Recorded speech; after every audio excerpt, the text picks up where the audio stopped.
빌립보서 3장 12절부터 14절까지 있는 말씀입니다.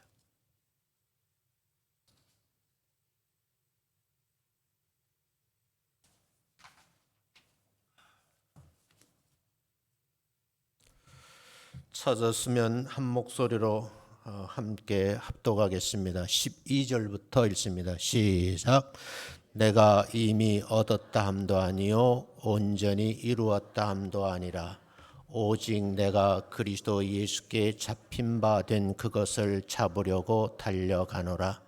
형제들아, 나는 아직 내가 잡은 줄로 여기지 아니하고 오직 한 일, 즉 뒤에 있는 것을 잊어버리고 앞에 있는 것을 잡으려고 표대를 향하여 그리스도 예수 안에서 하나님이 위에서 부르신 부름의 상을 위하여 달려가노라. 아멘. 옆 사람하고 인사하겠습니다. 만나 뵙게 돼서 반갑습니다. 인사합니다. 인사가 참 중요해요. 웃으면서 하세요. 다시 한번 건강의 복을 받아 누리시기 바랍니다. 라고 인사합니다. 내가 설교 다녀서서 인상 쓰면 어때요? 불안하잖아요. 여러분들도 성도들끼리 만나면 반가운 얼굴로 서로 교제를 해 주셨으면 고맙겠습니다. 제가 이번 달 설교 준비를 두 번째 주에 마쳤어요. 그런데 몇 주 전에 친분이 있는 목사님 한 분과 깊은 대화를 나누게 되었습니다. 대화하는 내용 중에 서로 고민하는 부분에 공통점이 있어서 공감을 하게 되었어요. 얘기인즉 규모가 좀 큰 교회 목사님 교회의 성도 이야기를 듣게 되었고 그 내용을 공유하게 되었습니다. 어쩌면 대부분의 성도님들이 목사님의 설교를 들으시면서 고민하는 내용이겠다 이런 생각이 들어서 원고를 다시 쓰게 되고 새벽까지 다시 정리를 해서 여러분 단톡방에 올려드렸습니다. 이분의 얘기는 뭐냐면 목사님이 설교를 하셨는데 목사님 말씀처럼 나는 살 수가 없다는 거예요. 그게 의문이라는 겁니다. 결론이 그렇게 살 수가 없는데 하소연은 신앙생활이 힘들다.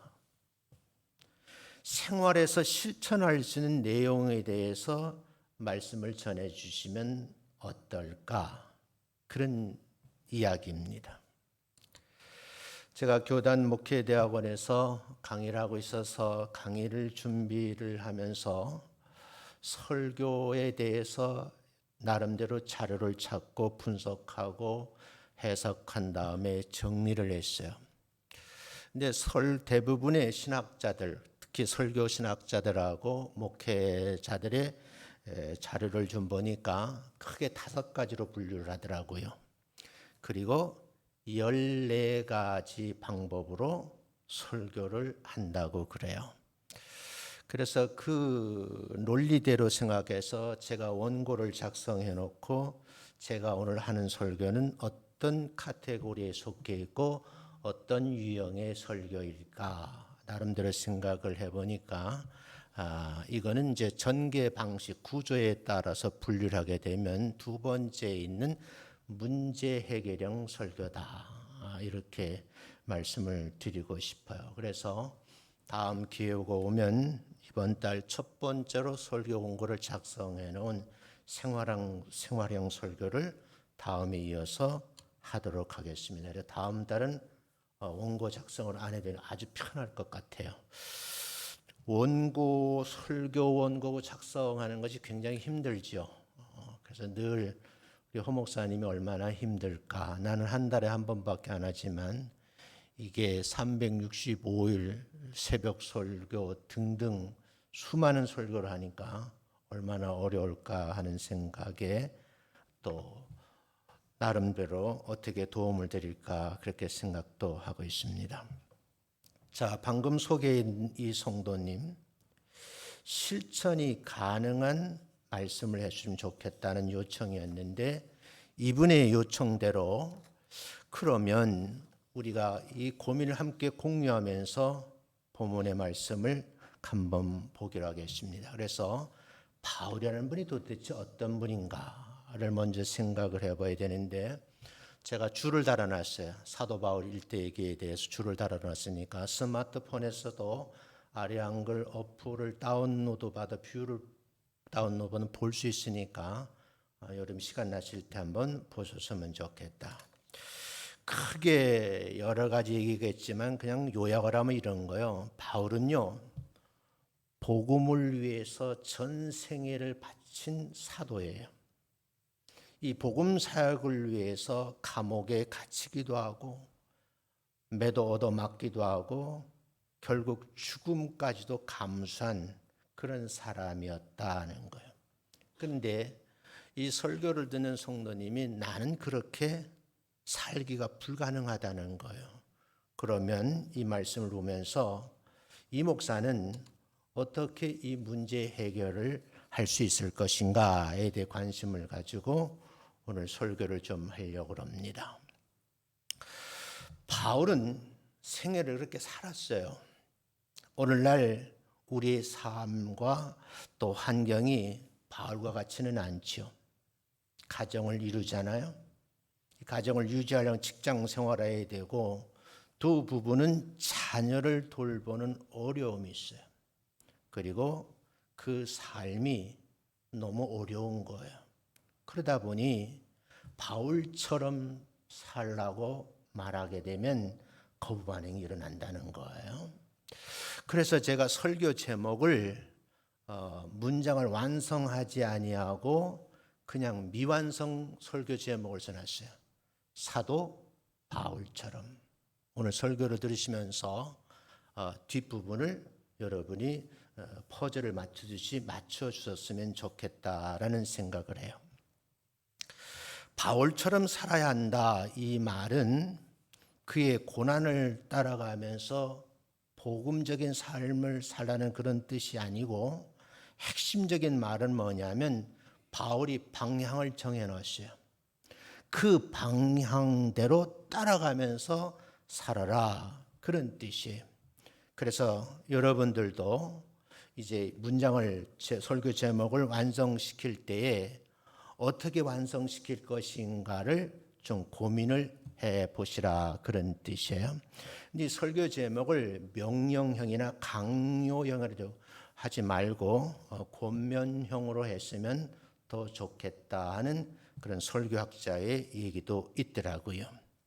자, 이걸 근거로 해서 목적지를 향해 같은 방향으로 함께 믿음의 길을 걸어갔으면 좋겠다. 영어 성경에서는 you should work라고 하더라고요. 그러니까 이게 강하게 어필하는 건 아니지만 함께 걸어가자, 그런 뜻이에요. 어쩌면 우리의 삶과 바울의 삶은 달라요. 삶의 패턴도 다르고 방식도 달라요. 그리고 2000년은 시공간적 차이점도 있어요. 그러면 이 말씀을 보면서 우리에게 주는 메시지가 뭔가라는 것을 한번 생각을 해보실 필요가 있어요. 바울은 영웅적인 고난을 그대로 따르라, 이렇게 말하고 있지 않아요.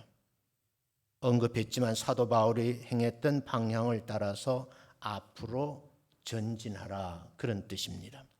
그렇다면 어떤 방향으로 나아가야 될까? 향방은 무엇을 말하는 것일까? 그래서 이 두 단어를 가지고 제가 고민을 많이 해요. 설교 뒷부분에 사전을 참고해 놨으니까 한번 보셨으면 좋겠고, 이 부분은 본론에서 다루도록 하겠습니다. 본론에서 하고 싶은 말 딱 두 가지가 있어요. 본문 말씀을 통해서 얻을 수 있는 통찰력이에요. 그 통찰력은 뭐냐 하면 깊이 읽어보니까 사도 바울도 완벽하지 않았다는 거예요. 완전한 삶을 살지는 않았다는 거예요. 우리가 착각하는 거예요. 바울은 위대한 삶을 살았고 위대한 학자이고 위대한 변증가고 위대한 법률가잖아요.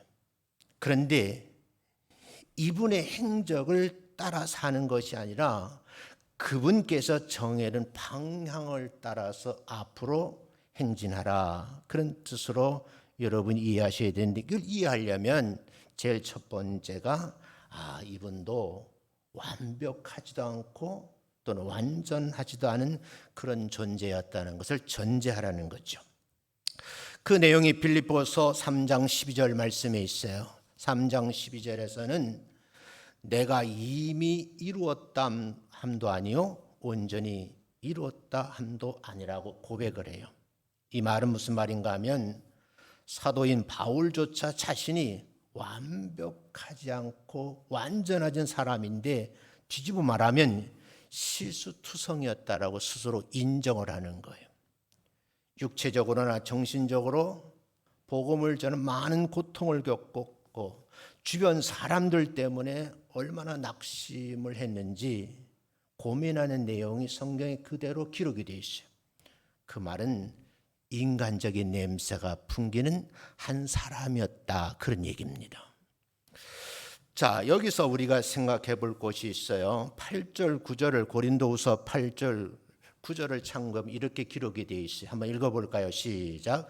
형제, 우리가 아시아에서 당한 환난을 너희가 모르기를 원하지 아니하노니 힘에 겹도록 심한 고난이 닥쳐 살 소망까지 끊어지고. 9절.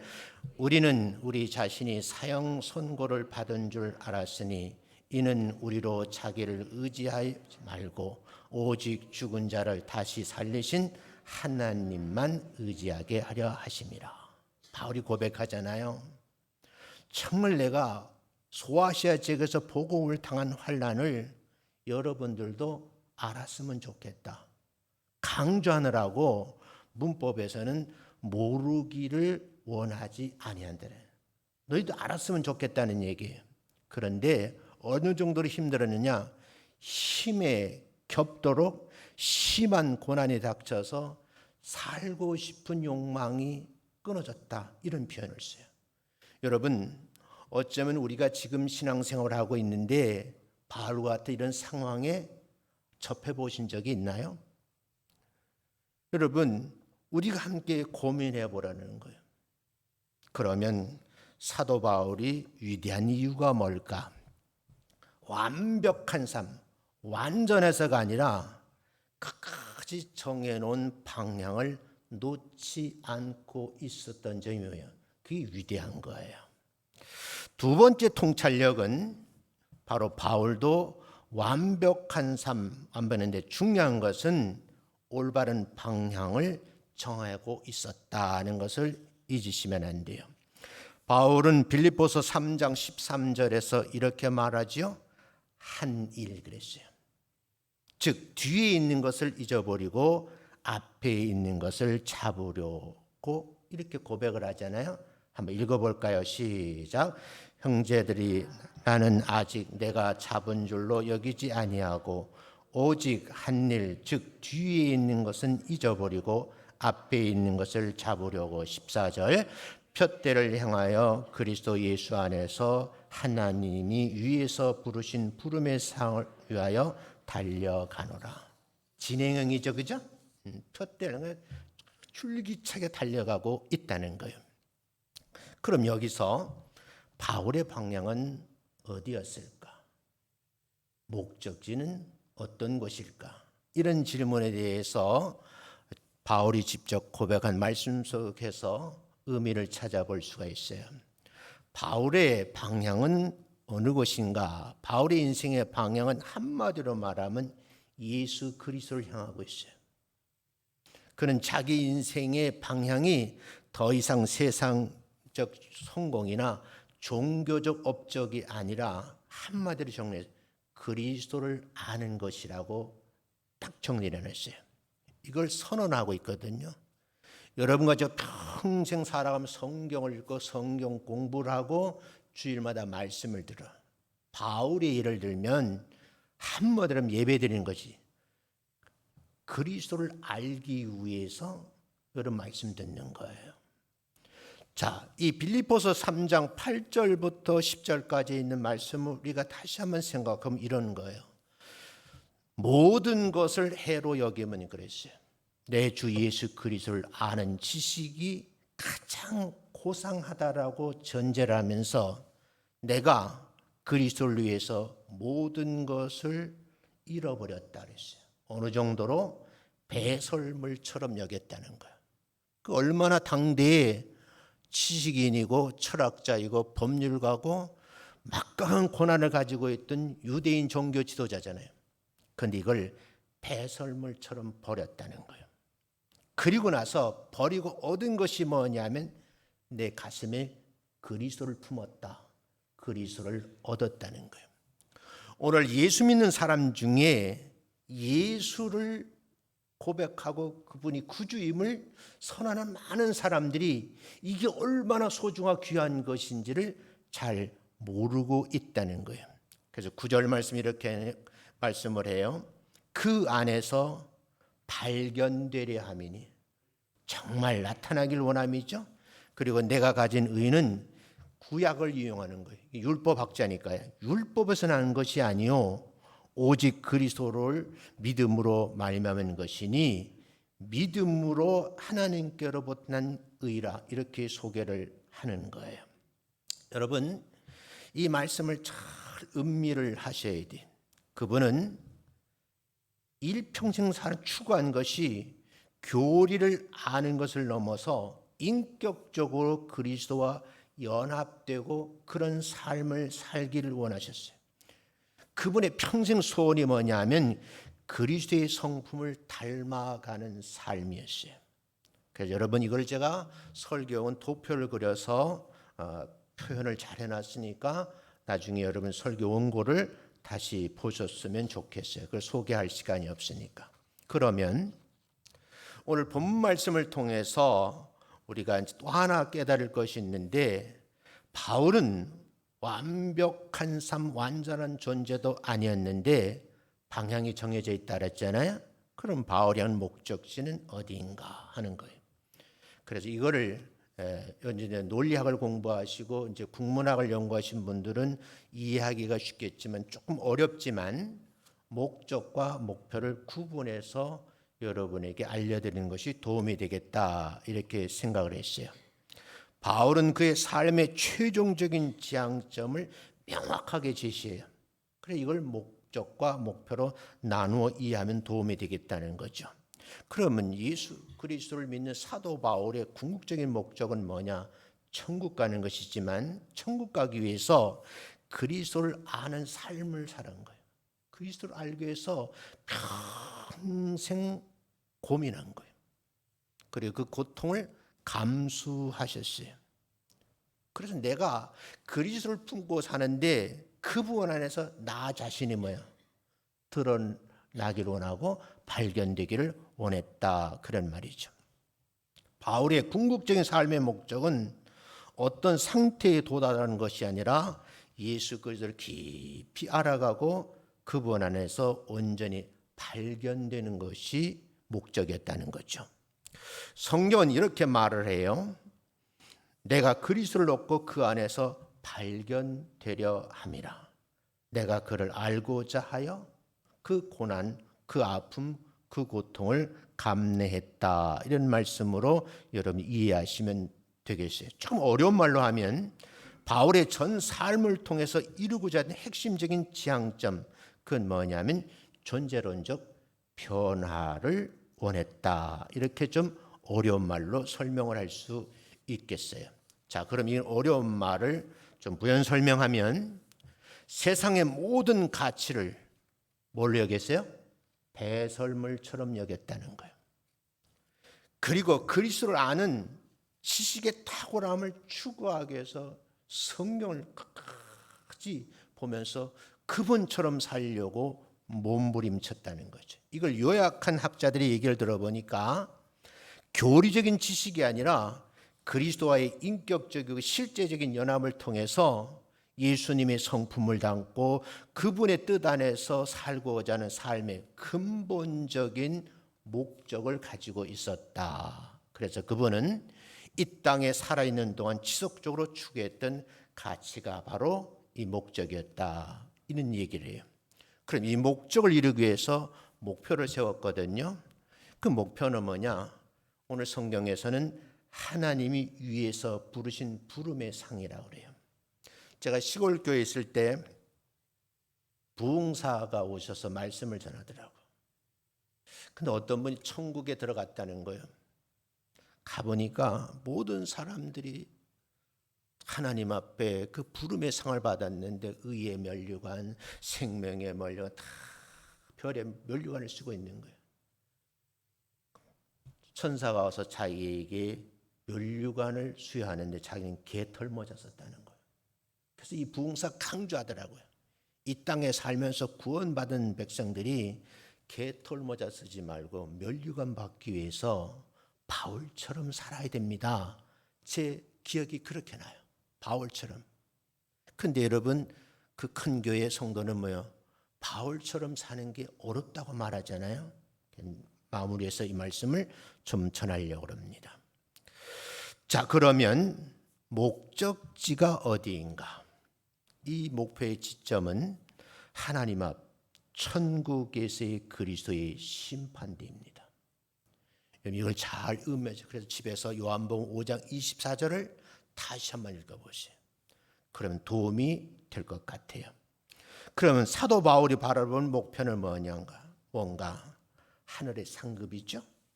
그리고 그리스도 앞에 서는 날 주님께 칭찬받고 싶은 거예요. 잘하였도다. 착하고 충성된 종이다 하는 이 영광